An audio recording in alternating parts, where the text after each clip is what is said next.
En el submundo de Chicago, el silencio suele ser la única forma de seguir con vida. Pero para Clara Hayes, una joven de 20 años, el silencio se convirtió en el arma más ruidosa que poseía. De pie junto a una mesa, en el restaurante más peligroso de la ciudad, Clara cruzó miradas con Casey Van, el hombre al que el FBI llama el arquitecto del crimen organizado, y le hizo un solo gesto sutil con la mano. No era una súplica de piedad. Era una advertencia. Esa decisión, tomada en una fracción de segundo, no solo salvó una vida.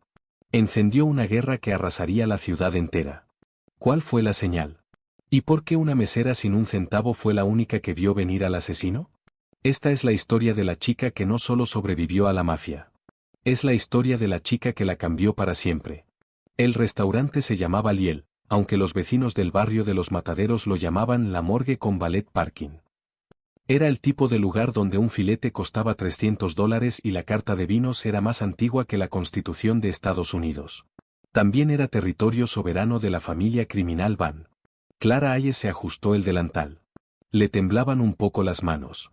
Tenía 20 años, el cabello castaño recogido en un moño severo y los ojos de un gris acerado, como el color de un moretón. Ahí adentro, Clara era invisible. Y ese era justamente el objetivo. Cuando estás ahogada en deudas por los gastos del hospital de tu difunta madre, y escondiéndote de un casero que parece más pitbull que persona, la invisibilidad se convierte en un superpoder. Mesa 4, Clara. No la vayas a arruinar, le siseó al oído Ricard, el gerente de piso, un hombre grasiento y desagradable. Y por el amor de Dios, no los mires a los ojos. La mesa 4 era la mesa del poder. Estaba en el rincón del fondo, protegida por cortinas de terciopelo y vidrios a prueba de sonido. Esa noche la ocupaban 3 hombres. 2 eran guardaespaldas, cuellos gruesos, trajes que se les tensaban en los hombros, ojos que barrían el salón como radares. El tercer hombre era distinto. Estaba recostado en su silla, girando lentamente un vaso de whisky ámbar. Casey Van. Aunque no leyeras la sección policial del Chicago Tribune, conocías a Casey Van. No era el gánster ruidoso y arrogante de las películas. Tenía 32 años, rasgos afilados, y vestía un traje gris carbón hecho a medida que costaba más de lo que Clara ganaría en 10 años. Tenía la quietud fría y aterradora de un depredador que ya comió, y que solo observa a la manada por diversión. Clara levantó la pesada bandeja de plata. Su trabajo era simple: llevar el whisky, rellenar el agua, desaparecer. Mientras cruzaba el salón, el ambiente cambió. El aire se volvió pesado. Un hombre con uniforme de mesero, uno que Clara no reconocía, salía del bar de servicio. No era de los habituales. Se movía con demasiada eficiencia. Clara se detuvo junto a un helecho decorativo, observándolo. El mesero nuevo llevaba una botella fresca de whisky hacia la mesa 4. Al acomodar la botella en su bandeja, Clara lo vio, un movimiento diminuto, casi imperceptible. El hombre deslizó una cápsula delgada como una aguja desde su manga y la dejó caer en la licorera. Se disolvió al instante. El hielo le recorrió las venas a Clara.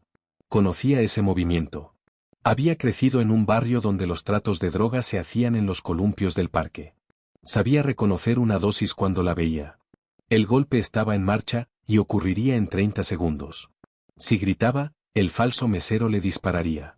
Si dejaba caer la bandeja, el ruido llamaría la atención, pero el veneno igual llegaría a la mesa. Si no hacía nada, Casey Van estaría muerto antes de que retiraran los aperitivos. ¿Por qué me importa?, pensó Clara desesperada. Es un monstruo. Que se muera. Pero Clara tenía un problema. Si un jefe moría durante su turno, en su sección, todos los que trabajaban esa noche se convertían en cabos sueltos. La familia Van no interrogaría al personal. Lo eliminaría. Su supervivencia estaba atada a la de él. Clara caminó hacia la mesa. El corazón le golpeaba contra las costillas como un pájaro atrapado. El falso mesero llegó primero. Cortesía del señor ruso, señor, dijo el hombre, con voz suave, colocando la licorera envenenada sobre la mesa. Casey Van ni siquiera levantó la vista. Estaba leyendo un mensaje en su teléfono. Déjala ahí, dijo con desdén. El asesino hizo una reverencia y retrocedió, retirándose entre las sombras para observar su obra. Clara se acercó. Tenía que servir el agua. Era su única oportunidad. Se colocó junto a la mesa, la jarra de cristal pesada en su mano. Casey levantó la vista entonces. Sus ojos eran oscuros, inteligentes y absolutamente carentes de calidez. La miró como si fuera un mueble. Clara no habló. No podía. El asesino la observaba desde la estación de servicio, a 3 metros de distancia. Clara sirvió el agua en el vaso de Casey. Al levantar la jarra, cruzó su mirada con la de él. No parpadeó. Sostuvo la mano izquierda contra el delantal, oculta del resto del salón, pero visible para él. Metió el pulgar en la palma y lo atrapó con los 4 dedos, la señal de violencia inminente. Después hizo algo arriesgado. Golpeó 2 veces con el índice el borde del vaso de whisky, el mismo que el asesino acababa de entregar, y luego pasó el dedo por su garganta en un movimiento diminuto. Todo duró menos de un segundo. Casey Van no se inmutó. No frunció el ceño. Simplemente dejó de girar su vaso. Miró el whisky. Después miró al falso mesero que merodeaba a la distancia. Después volvió a mirar a Clara. Durante un instante aterrador, no pasó nada. Clara sintió el sudor bajarle por la espalda. ¿Había entendido? ¿O pensaba que era solo una mesera torpe y extraña amenazándolo? Casey estiró la mano hacia el vaso de whisky. A Clara se le cortó el aliento. No me creyó. Casey levantó el vaso. Lo acercó a sus labios, pero no bebió. Lo olió. Una inhalación breve y aguda. Puso el vaso sobre la mesa con un golpe seco. Enzo, dijo Casey en voz baja. El guardaespaldas a su derecha se puso en alerta al instante. Jefe.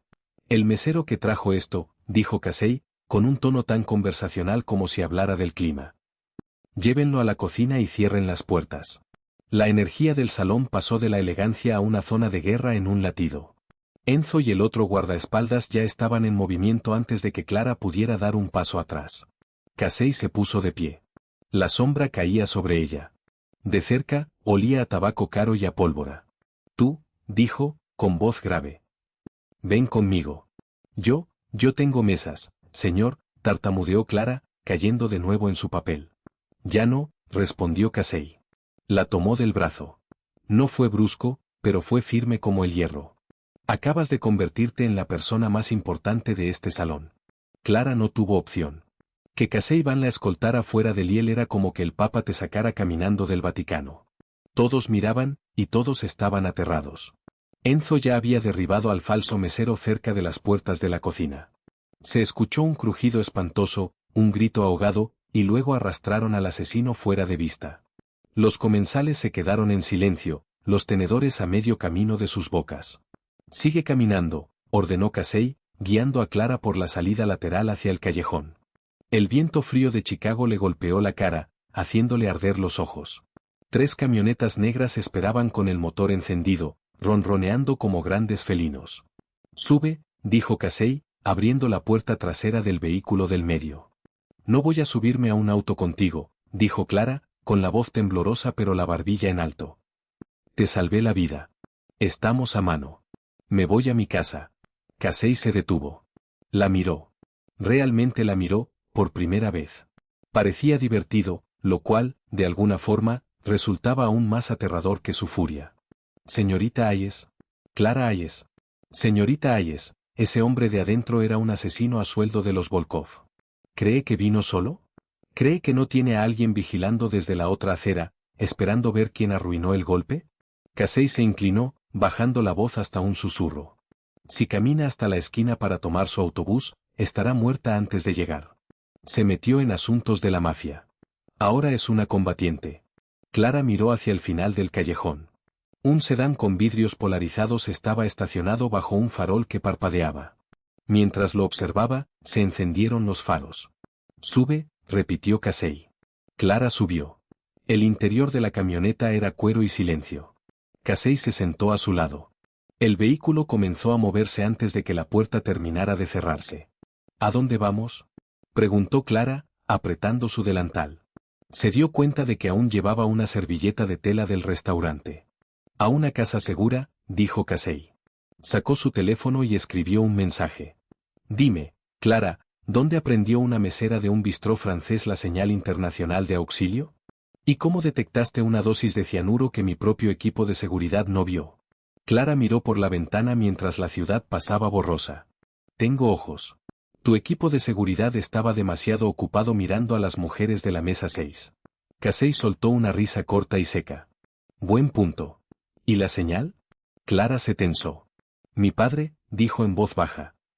No era un buen hombre. Aprendí a pedir ayuda hace mucho tiempo. Nunca me funcionó. Casey se quedó callado. El ambiente en el auto cambió, de un interrogatorio a algo más pesado. Miró las manos de Clara, blancas de tanto apretar sobre su regazo. Esta noche funcionó, dijo. El auto dio un giro brusco. Jefe, gritó el conductor. Nos están siguiendo. 2 autos, agresivos. Casey no entró en pánico. Ni siquiera levantó la voz. Metió la mano bajo su asiento y sacó una pistola compacta. Revisó la recámara y la dejó sobre la consola. Enzo, reporte, habló Casey por un pequeño auricular. Le sacamos la información al mesero, jefe, crepitó la voz de Enzo por las bocinas del auto. Es un golpe. La familia Volkov. Van a atacar todas tus propiedades esta noche. No puedes ir al penthouse.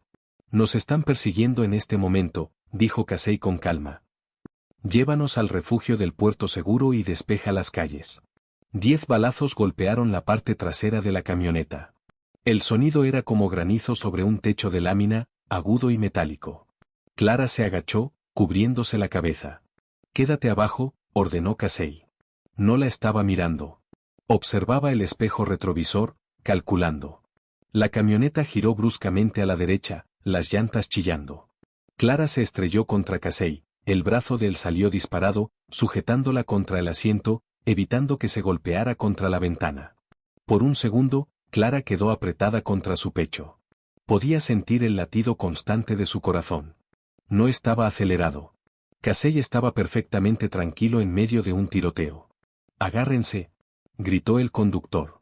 La camioneta atravesó una cerca de alambre y se metió a toda velocidad en un patio industrial de contenedores. Los autos perseguidores dudaron en la entrada. «No nos van a seguir aquí adentro», dijo Casey. «Esto es terreno neutral. Los irlandeses controlan los muelles». El auto se detuvo despacio detrás de una pila de contenedores.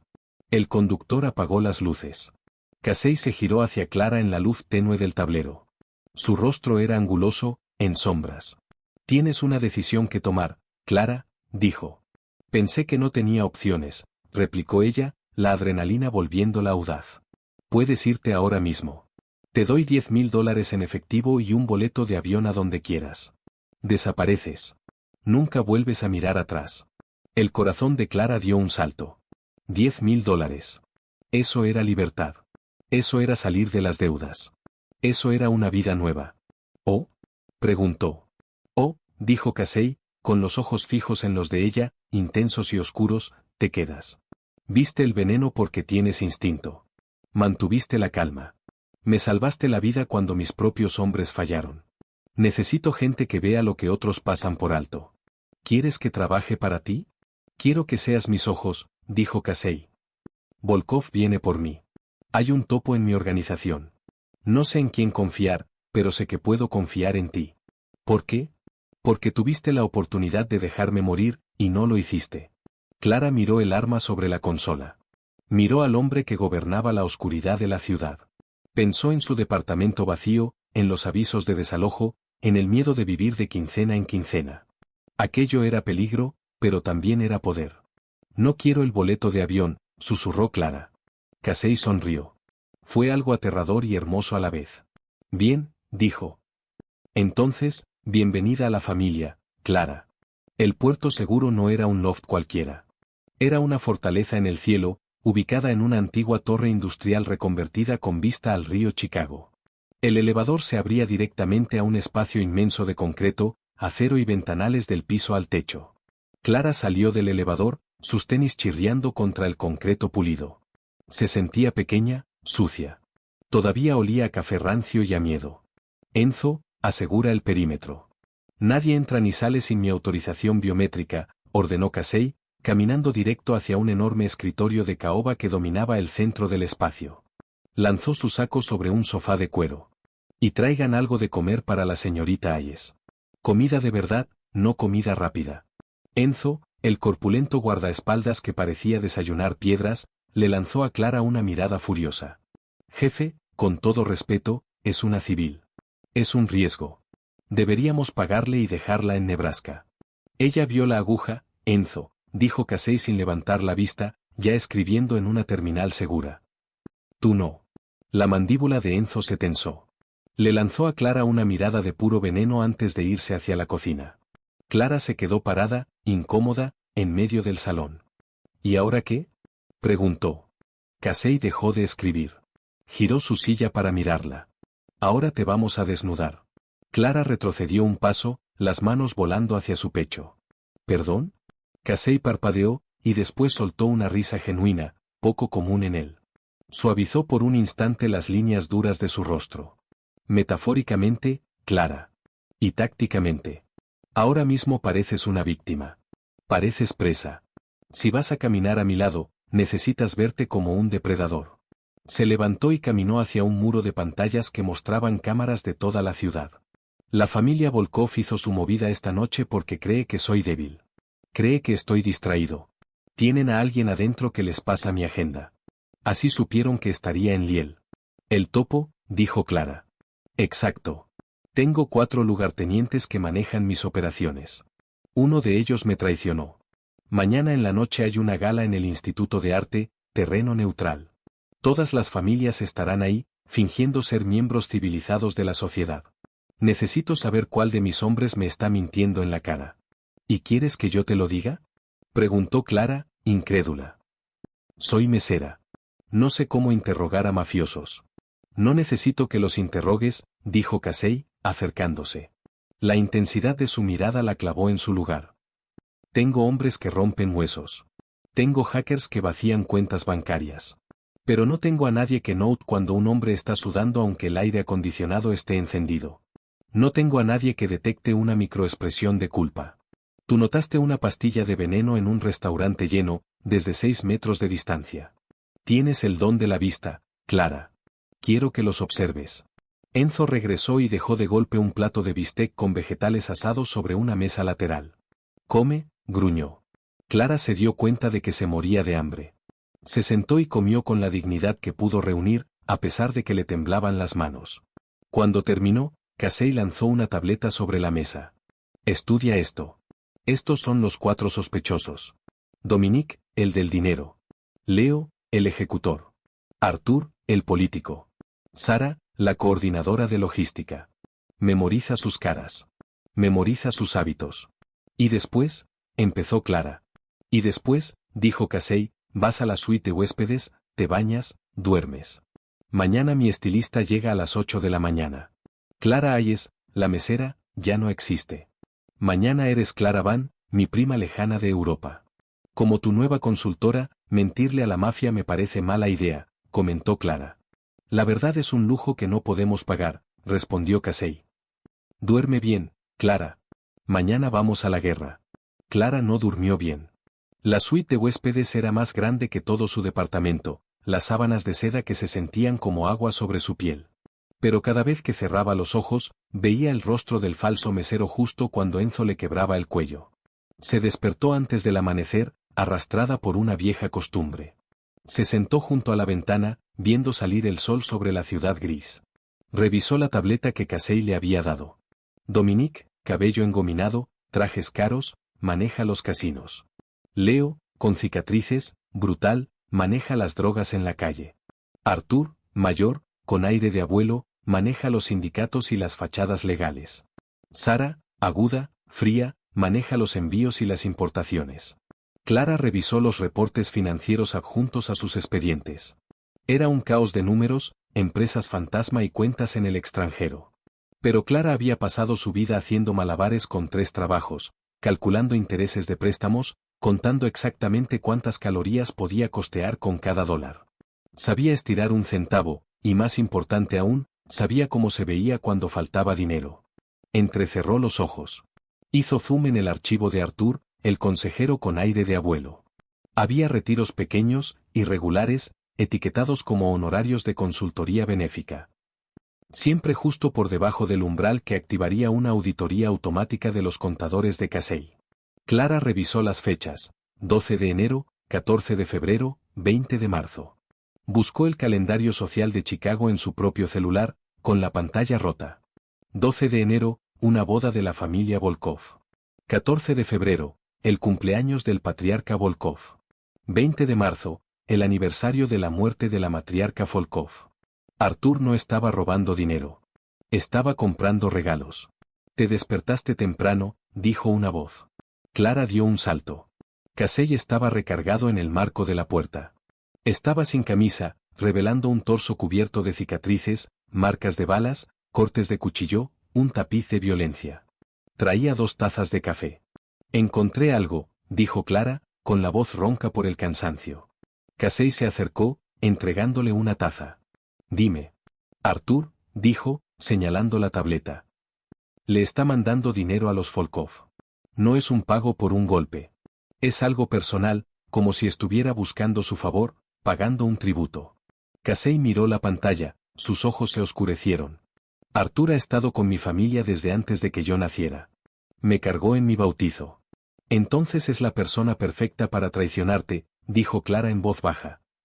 Porque nunca sospecharías de él. Casey se quedó mirando los datos durante un buen rato. El silencio se estiró, pesado y peligroso. Finalmente, miró a Clara. Había un respeto nuevo en su mirada. Vístete, dijo, con la voz fría como el hielo. Ya llegó la estilista. Ponte hermosa, Clara. Esta noche, atrapamos a un traidor. El Instituto de Arte de Chicago estaba cerrado al público. Pero esa noche estaba vivo con el brillo de los diamantes y el murmullo de conversaciones mortales. La gala obsidiana era, técnicamente, una recaudación de fondos para restauración de arte, pero en realidad era la zona desmilitarizada del submundo de Chicago. Clara se paró frente a un espejo de cuerpo completo en la casa segura, apenas reconociendo el reflejo que la miraba de vuelta. La estilista había sido implacable. El cabello castaño ratón de Clara ahora era de un tono mocha profundo y rico, peinado en ondas glamurosas y sueltas. El maquillaje era intenso, un delineado en forma de ala que resaltaba el gris acerado de sus ojos y labios de un rojo sangre. Pero el vestido era un arma. Era de terciopelo negro, sin tirantes, ajustado a cada curva que ella ni sabía que tenía, con una abertura que subía peligrosamente por su muslo. Llevaba aretes de diamantes que costaban más que el edificio donde ella vivía. ¿Te ves? La voz de Casey se apagó cuando entró al cuarto. Se detuvo. Traía un smoking que le quedaba como una segunda piel. Se veía devastadoramente atractivo y absolutamente letal. Parezco un blanco, terminó Clara, alisando el terciopelo sobre su cadera. Pareces una reina, corrigió Casey, con voz baja. Se colocó detrás de ella, sus ojos encontrándose con los de ella en el espejo. Sacó de su bolsillo un delicado collar de plata con un pequeño dije de rubí. Levanta el cabello. Clara obedeció, el pulso golpeándole en la garganta. Los dedos fríos de Casey le rozaron la nuca al cerrar el collar. La intimidad del gesto la hizo estremecer. Esto tiene un rastreador y un micrófono, susurró él contra su oído. Si tocas el rubí 2 veces, Enzo y el equipo de extracción entran por las ventanas. No lo uses a menos que estés a punto de morir. ¿Entendido? Sí, respiró Clara. Bien. Toma mi brazo. La gala fue una sobrecarga de los sentidos. El champán corría como agua. Un cuarteto de cuerdas tocaba a Mozart. Y el salón estaba lleno de hombres que habían ordenado asesinatos antes del desayuno. Clara se aferró al brazo de Casey, los nudillos blancos. Sonríe, murmuró Casey, con el rostro impasible. Estás aburrida. Eres rica. Eres intocable. Clara forzó una sonrisa. Recorrió el salón con la mirada. Vio de inmediato al contingente Volkov. Eran ruidosos, ocupando el centro del salón. En el centro estaba Víctor Volkov, un oso de hombre con un diente de oro y una risa que sonaba como ladrido. A su lado estaba su hijo, Nikolai, joven, guapo de una forma cruel, con ojos que desvestían a cada mujer del salón. Firme, advirtió Casey, sintiéndola tensarse. Nos están mirando, susurró Clara. Que miren. Casey recorrió el salón, saludando a la gente con inclinaciones de cabeza corteses. Finalmente llegaron a un rincón tranquilo donde esperaban sus 4 lugartenientes. Dominique, el del dinero, se veía nervioso, revisando el reloj constantemente. Leo, el ejecutor, bebía en exceso, escaneando el salón en busca de amenazas. Sara, la jefa de logística, escribía en su teléfono, ignorando a todos. ¿Y Artur? Artur sonrió con calidez. Casey, muchacho, dijo, abriendo los brazos. Nos preocupamos después del incidente en el restaurante. Gracias a Dios estás bien. Es difícil matarme, Arthur. Ya lo sabes, dijo Casey con suavidad. Permíteme presentarte a mi prima, Clara. Está de visita desde Milán. Clara extendió la mano. Encantada, dijo, fingiendo un ligero acento que había practicado en el auto. Arthur tomó su mano. La palma le sudaba. Un placer, querida. Una flor en un campo de maleza. Clara lo observó. Observó sus ojos. No se detuvieron en ella. Se desviaron hacia el grupo Volkov, por encima de su hombro. Está revisando si lo vieron hablando con nosotros, pensó Clara. Casey, dijo Arthur, inclinándose, tenemos que hablar del cargamento que llega el próximo martes. Con las cosas tan calientes en la calle, tal vez deberíamos retrasarlo. ¿Retrasarlo? Casey levantó una ceja. Ese cargamento vale 20 millones. No lo retrasamos. Solo era una idea. La cautela es la mejor parte del valor, Arthur sonrió débilmente. De pronto, una sombra cayó sobre el grupo. Van, resonó una voz atronadora. Víctor Volkov estaba ahí, sosteniendo un vaso de vodka. Nikolai estaba a su lado, con una sonrisa burlona.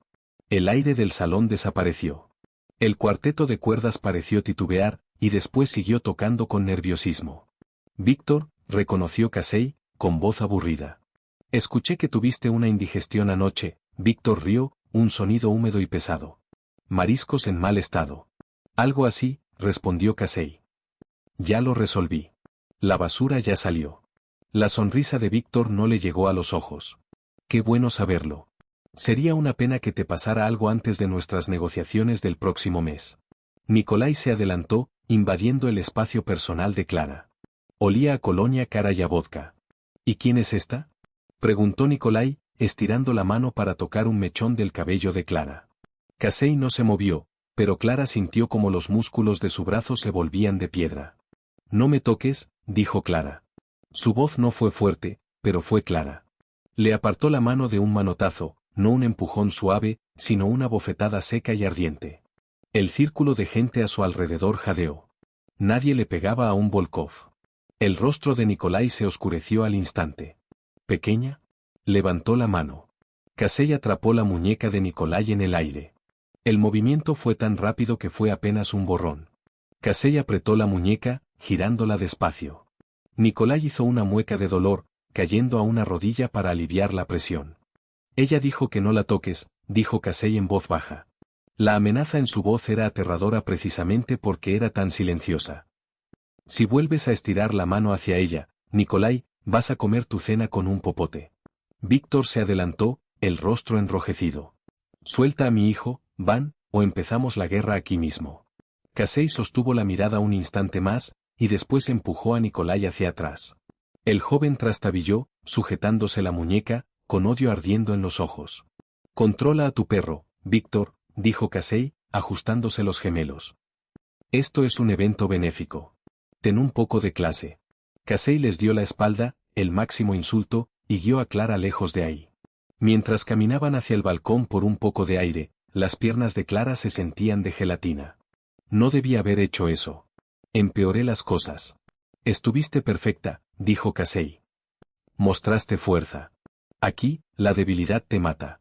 Salieron al balcón, el aire frío de la noche golpeándolos. Estaban solos. ¿Viste a Arthur?, preguntó Clara, con la voz temblando.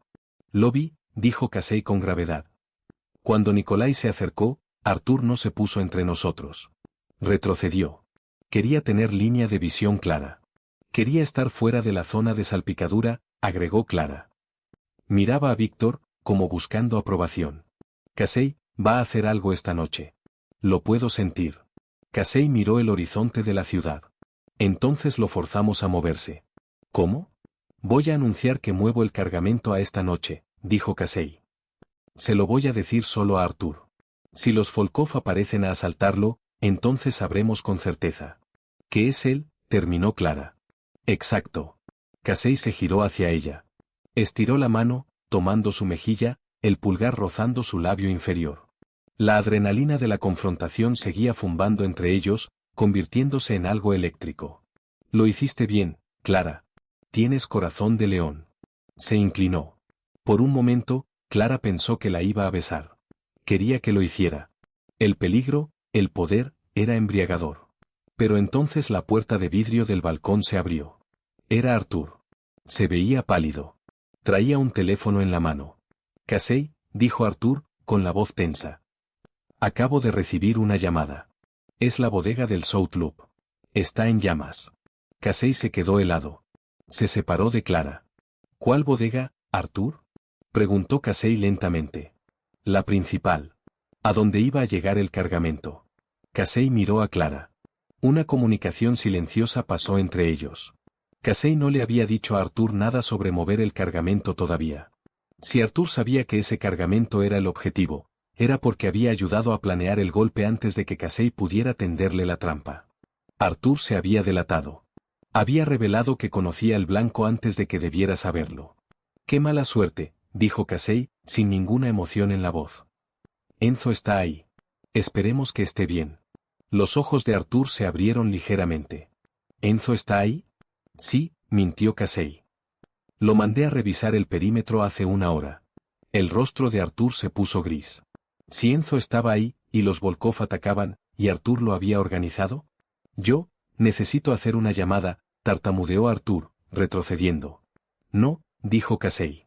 Se adelantó, bloqueando la puerta. Casey sacó una pistola de su chaqueta de smoking.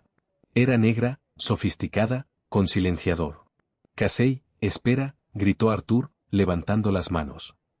«No entiendes. Tienen a mi hija. Víctor. Se llevó a mi hija». Clara jadeó. Un giro inesperado. No era codicia. Era chantaje. Casey no bajó el arma. «¿Dónde está?» «No lo sé», sollozó Arthur, cayendo de rodillas. «Dijeron que si no ayudaba a matarte en el restaurante, ella moriría. Cuando eso falló, exigieron la bodega». «Casey, por favor». No tuve opción.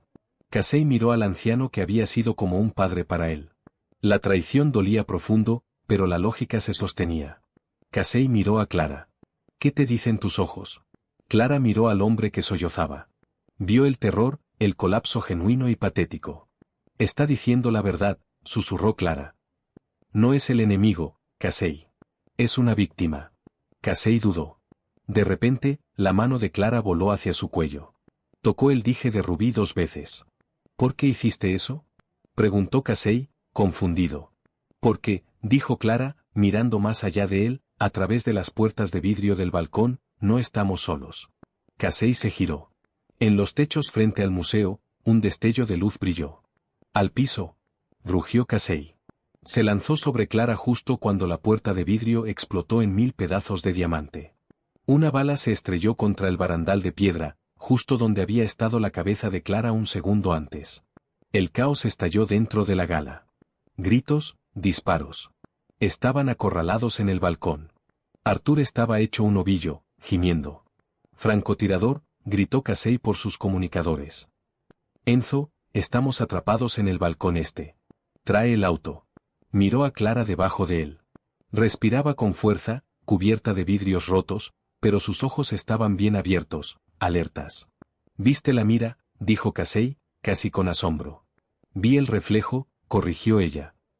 «Casey, no podemos quedarnos aquí». «No», Casey sonrió, con una expresión salvaje y peligrosa regresando a su rostro. «Nos vamos. Pero primero, tenemos que salvar al traidor». Tomó a Arthur del cuello de la camisa y lo levantó. «Muévete, viejo. Si quieres recuperar a tu hija, vives». Casey tomó la mano de Clara. «Corre».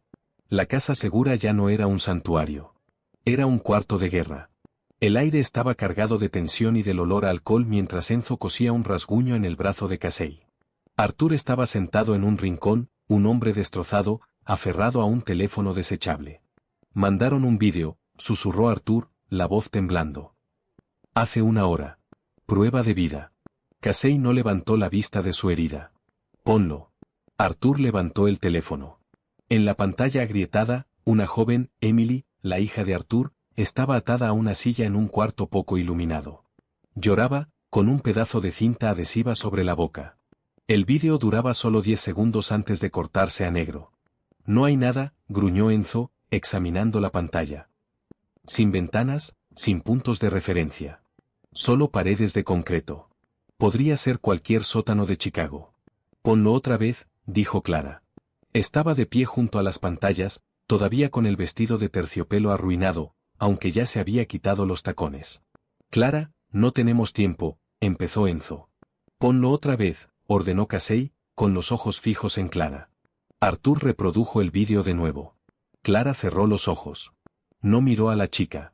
Escuchó. Escuchó el zumbido del cuarto, la respiración, el ruido de fondo. Sube el volumen. Al máximo, ordenó Clara. Arthur obedeció.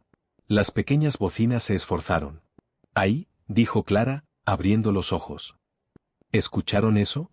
Escucho a una chica llorando, dijo Enzo, frustrado. No, detrás de eso. Un golpeteo bajo y rítmico. Pum, siseo. Pum, siseo. Y ahí, justo en el segundo 6, una campana. No una campana de iglesia. Una campana de advertencia. Clara caminó hacia el mapa de la ciudad extendido sobre la mesa. Su dedo se detuvo sobre los distritos industriales. El golpeteo es una prensa hidráulica, dijo, su mente regresando a los días en que trabajaba temporalmente en una fábrica de enlatados. Pero es lento. Maquinaria vieja. ¿Y la campana? Es una advertencia de puente. Un puente levadizo subiendo. Hay 20 puentes levadizos en Chicago, señaló Enzo. Sí, pero la prensa hidráulica sugiere una zona de manufactura pesada, replicó Clara. Y si escuchan el eco, el cuarto es grande pero está vacío. Resuena como metal, no como piedra. Trazó el río hacia el sur. Aquí. El viejo distrito de fundiciones, cerca del brazo sur. Hay una planta de estampado abandonada, justo al lado del puente de Kerak Road. El puente está en reparación. Prueban el mecanismo de elevación todas las noches a las 10. El vídeo se envió a las 10:05. Casey se levantó, olvidando el vendaje en su brazo. Miró el mapa, y después miró a Clara. La admiración en sus ojos ahora era abierta, ardiente. Las fundiciones Kermach, dijo Casey. Volkov compró esa propiedad a través de una empresa fantasma hace 6 meses. Pensé que estaba lavando dinero con bienes raíces. No sabía que estaba construyendo un calabozo. Casey se giró hacia el armero en la pared. Bajó un rifle de asalto y un chaleco pesado. Enzo, reúne al equipo. Los atacamos en 20 minutos. Rápido y con fuerza. Sin prisioneros. Voy con ustedes, dijo Arthur, poniéndose de pie con esfuerzo. Tú te quedas aquí, dijo Casey.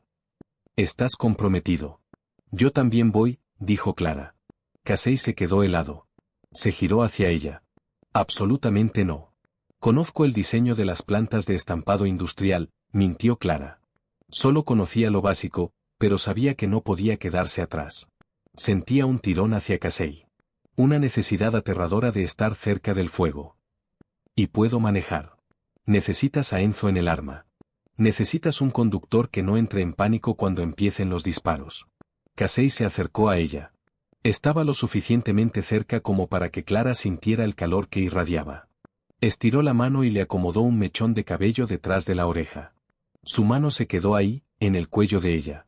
Si vienes, dijo, con voz baja, como un gruñido, vas a ver cosas que jamás vas a poder olvidar. Vas a tener sangre en las manos, Clara. Después de esta noche, no hay vuelta al bistró. Clara miró en sus ojos oscuros. Vio el abismo ahí dentro, pero también vio seguridad. Renuncié al bistró ayer, susurró. Casey la miró fijamente un instante más, y después asintió. Se giró y le lanzó el chaleco de Kevlar. Póntelo. Quédate en el auto a menos que te llame.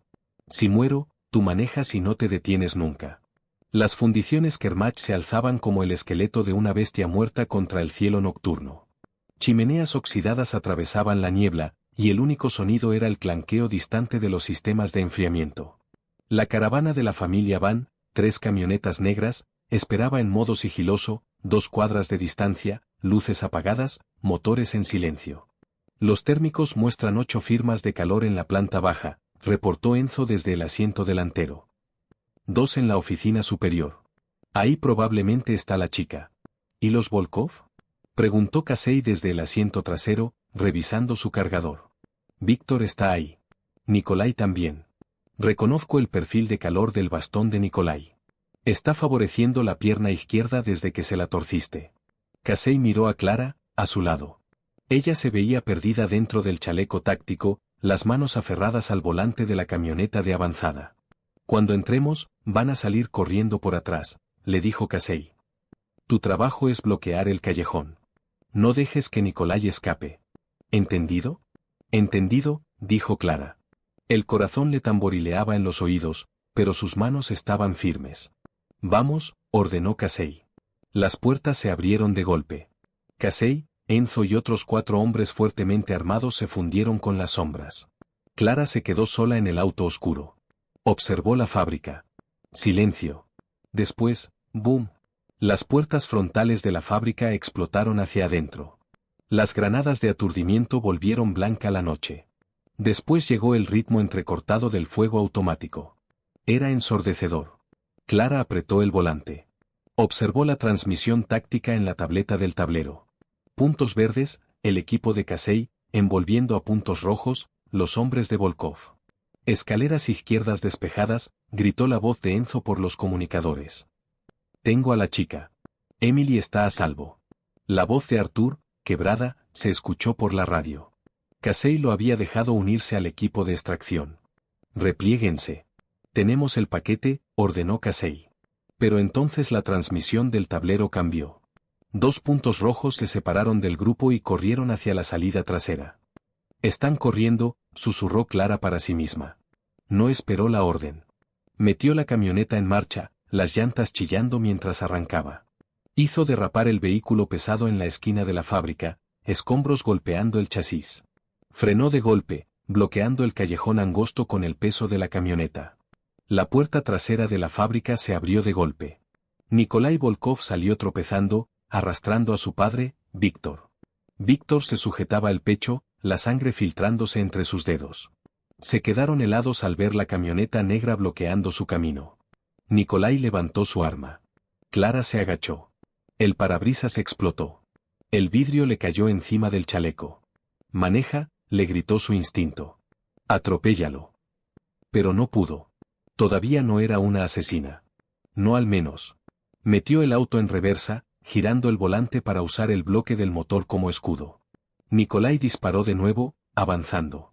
Cojeaba, desesperado.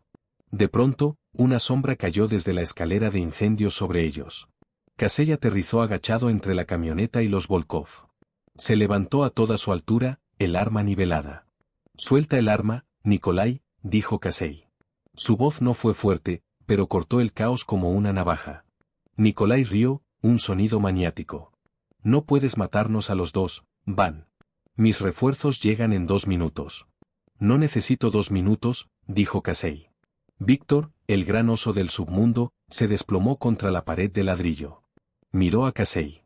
Ganaste, muchacho. Ganaste. No, gritó Nikolai. Yo no pierdo ante un traidor amante de meseras. Nikolai giró su arma hacia la ventana del conductor, hacia Clara. Van. Un solo disparo. La cabeza de Nikolai se sacudió hacia atrás. Se desplomó, muerto antes de tocar el concreto. Casey se quedó de pie, humo saliendo del cañón de su arma. No había dudado, ni por una fracción de segundo. Víctor miró a su hijo muerto, y después levantó la vista hacia Casey. El anciano cerró los ojos. Hazlo, entonces. Casey se acercó. Miró al hombre que había intentado envenenarlo, que había secuestrado a una niña, que había amenazado a Clara. Esto es por Chicago, dijo Casey. Van. El silencio regresó al callejón. Lo único que se escuchaba eran las sirenas distantes de la policía, a la que Casey ya había pagado para que llegara tarde. Casey se giró. Caminó hacia la camioneta. El parabrisas había desaparecido. Metió la mano por el vidrio roto y abrió la puerta. Clara temblaba, la caída de la adrenalina golpeándola con fuerza. ¿Estás herida?, preguntó Casey, revisándola en busca de sangre. No, jadeó ella. Estoy bien. Casey se estiró y le quitó el cinturón de seguridad. La sacó del auto hacia el aire frío de la noche. No la soltó. La apretó contra su pecho, enterrando el rostro en su cabello. Olía a pólvora y a hierro, pero su abrazo era desesperado, posesivo. Bloqueaste la salida, murmuró contra su cuello. Los atrapaste. Te lo dije, susurró Clara, aferrándose a su chaleco táctico. Ya no soy mesera. Habían pasado 3 meses desde que cesaron los disparos en las fundiciones, pero los ecos de esa noche apenas empezaban a asentarse en el ritmo de la ciudad. El invierno se había convertido en una primavera gris y húmeda, y Liel había vuelto a abrir sus puertas. Para el observador casual, el restaurante lucía mejor que nunca. La cinta de la escena del crimen había desaparecido hacía tiempo, reemplazada por cordones de terciopelo que contenían una fila de clientes ansiosos, esperando una cancelación. La mancha en la alfombra afelpada, donde Enzo había derribado al falso mesero, había sido cortada y reemplazada por un tapete persa tejido a mano que costaba más que un auto de lujo. El agujero de bala en el panel de caoba, cerca de la cocina, había sido rellenado, lijado y barnizado hasta que ni un fantasma pudiera encontrarlo. Pero para quienes sabían, los políticos, los jueces, los capitanes rivales de la industria que llenaban las mesas, el restaurante había cambiado por completo. Ya no era solo un lugar para comer. Era un monumento a la victoria de la familia Van. Era el salón del trono del Nuevo Chicago. Clara Hayes estaba sentada en la mesa 4. Era la misma mesa que ella solía servir. Recordaba el bamboleo específico de la cuarta pata, la forma en que la corriente del ventilador le pegaba en la nuca cuando servía el agua. Pero esa noche no sentía ninguna corriente. Esa noche era ella a quien servían. No llevaba el delantal blanco manchado que olía a jabón de trastes y cebolla. Estaba envuelta en un vestido de seda rojo sangre que se ajustaba a su figura como una segunda piel, dejando la espalda descubierta ante el aire fresco del salón. En su cuello, el dije de rubí, el rastreador táctico que Casey le había dado, había desaparecido. En su lugar descansaba un collar de diamantes, frío y pesado, un lazo de hielo que atrapaba la luz de las velas y lanzaba arcoíris fracturados sobre su clavícula. Ya no significaba vigilancia. Significaba propiedad, sociedad. Ricard, el gerente de piso que alguna vez le había siseado que dejara de mirar a los ojos a los clientes, se acercó a la mesa. Estaba sudando, su habitual arrogancia grasienta reemplazada por una sumisión temblorosa. Sostenía una botella de Pinot Noir añejo como si fuera una reliquia sagrada. Señor Van. Señorita Hayes, tartamudeó Ricard, los ojos clavados en el suelo. No podía mirarla. La disonancia de servir a la mujer a la que alguna vez había amenazado con despedir lo estaba destrozando. El añejo del 96, como pidieron. Clara lo observó. Vio el temblor en su mano. Recordó cómo él le descontaba el pago por llegar 5 minutos tarde. Cómo la hacía limpiar las trampas de grasa si no sonreía lo suficiente. Gracias, Ricard, dijo Clara. Su voz era calmada, melodiosa, y absolutamente aterradora en su cortesía. No lo despidió de inmediato. Lo dejó ahí parado un momento de más, dejándolo sudar en el silencio. ¿Se les ofrece algo más?, chilló él. Por ahora no, respondió Casey, despidiendo al hombre con un movimiento de la mano. Casey Van estaba sentado frente a ella, observando el intercambio con una diversión sutil y depredadora. Él también se veía diferente. La tensión perpetua que solía tensarle la mandíbula, la hipervigilancia de un hombre esperando un cuchillo en la oscuridad, se había suavizado. No era menos peligroso. Si acaso, lo era más. Pero ya no era el cazado. Era el depredador máximo, descansando después de un festín. Tomó la botella de la mesa y sirvió el vino él mismo. No dejaba que el personal tocara sus copas. Esa era una regla nueva. Solo Casey servía a Clara. ¿Disfrutaste eso?, observó Casey, deslizando la copa de cristal hacia ella. Solía llamarme cariño cuando quería que trabajara turnos dobles sin pago extra, dijo Clara, levantando la copa. Verlo temblar es terapéutico. Ya sabe quién eres, dijo Casey, reclinándose. Todos lo saben. Clara bebió un sorbo de vino. Sabía a cerezas oscuras y tierra. Dejó que su mirada recorriera el comedor. Vio cómo las conversaciones se apagaban cuando ella miraba en su dirección. Vio los saludos respetuosos de la mesa de líderes sindicales en la esquina. Vio el miedo en los ojos del nuevo ayudante de meseros que trataba desesperadamente de no tirar una bandeja. ¿La fusión?, preguntó Clara, cambiando al único tema que importaba en su mundo. Negocio terminado, respondió Casey, con voz baja. Los territorios Volkov ya fueron absorbidos. Sus redes de distribución en el South Loop ahora manejan nuestro producto. Ni siquiera tuvimos que disparar una bala. Después de que cayeron Víctor y Nikolai, los capitanes se alinearon. Valoran las ganancias más que la lealtad.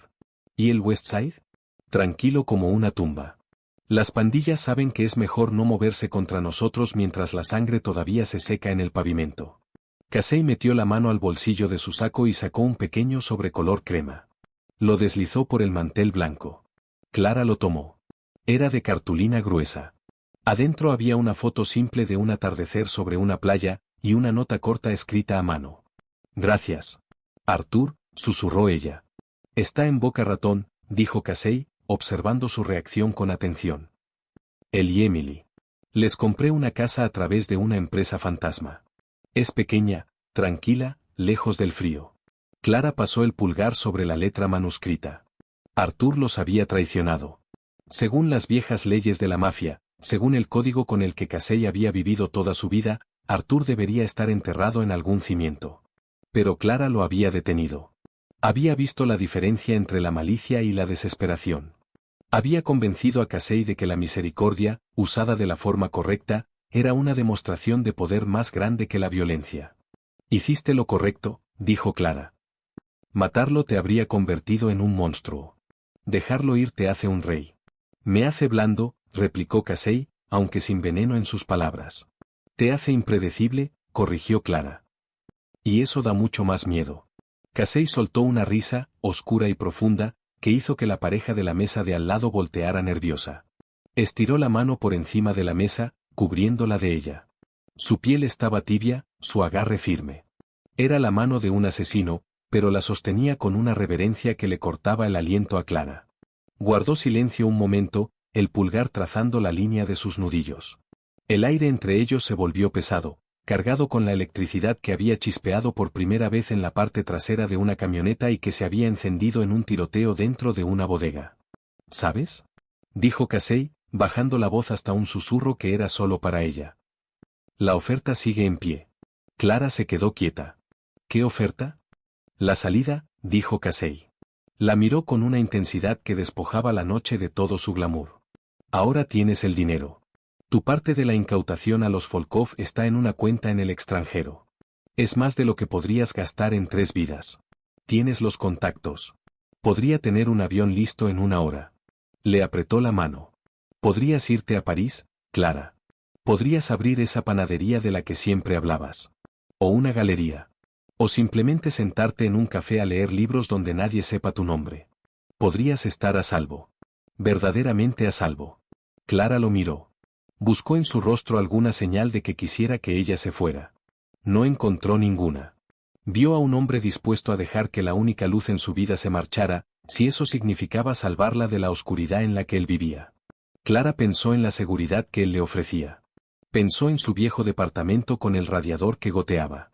Pensó en la invisibilidad de la pobreza, en la forma en que la gente la atravesaba con la mirada, como si estuviera hecha de vidrio.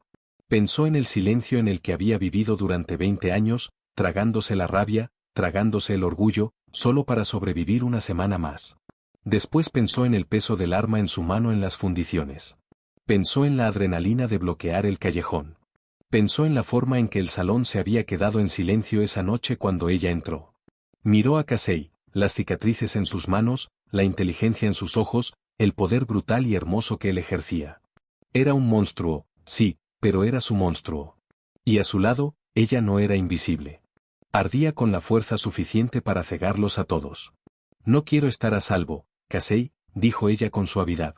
Casey ladeó la cabeza. Es una buena vida. Tranquila, predecible. La seguridad es para la gente que le teme a la oscuridad, respondió Clara, la voz ganando fuerza, el acero entrando en su tono.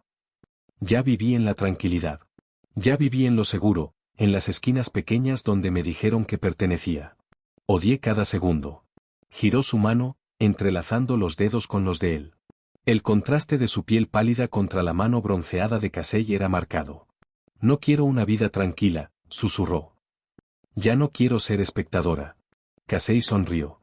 No era su sonrisa pública, la máscara cortés que usaba para los políticos. Era una sonrisa que le llegaba a los ojos, una expresión lobuna, posesiva, que hizo que el corazón de Clara golpeara contra sus costillas. ¿Qué quieres, Clara?, preguntó él. Clara se inclinó hacia adelante. La luz de las velas bailaba en sus ojos, reflejando un hambre que igualaba a la de él. Apretó el agarre sobre su mano. Lo quiero todo, dijo. Casey levantó su mano y besó sus nudillos, los ojos sin apartarse nunca de los de ella. Fue un sello, un voto, una coronación. Entonces, murmuró Casey contra su piel, todo es tuyo. Clara Hayes, la chica que alguna vez fue invisible, giró la cabeza para mirar por los ventanales del piso al techo el horizonte extenso y brillante de Chicago. Las luces de la ciudad parecían diamantes esparcidos sobre terciopelo negro. Era hermoso. Era peligroso. Y era suyo. Ya no necesitaba hacer una señal oculta con las manos. Ya no necesitaba esconderse entre las sombras. Ella era la señal, y el mundo entero por fin la estaba escuchando. Y así fue como un solo gesto silencioso cambió el destino de una ciudad entera. De ser una mesera aterrorizada a convertirse en la reina del submundo de Chicago, la historia de Clara demuestra que a veces el arma más peligrosa no es una pistola. Es la capacidad de ver lo que otros pasan por alto. Si disfrutaste esta historia de mafia llena de giros y romance, por favor dale like a este vídeo. De verdad ayuda mucho a que el canal crezca. ¿Tú qué habrías hecho en el lugar de Clara? ¿Habrías tomado el dinero y huido, o te habrías quedado por el poder? Cuéntame en los comentarios. No olvides suscribirte y activar la campanita para que no te pierdas ninguna historia. Gracias por ver el vídeo, y nos vemos en el próximo.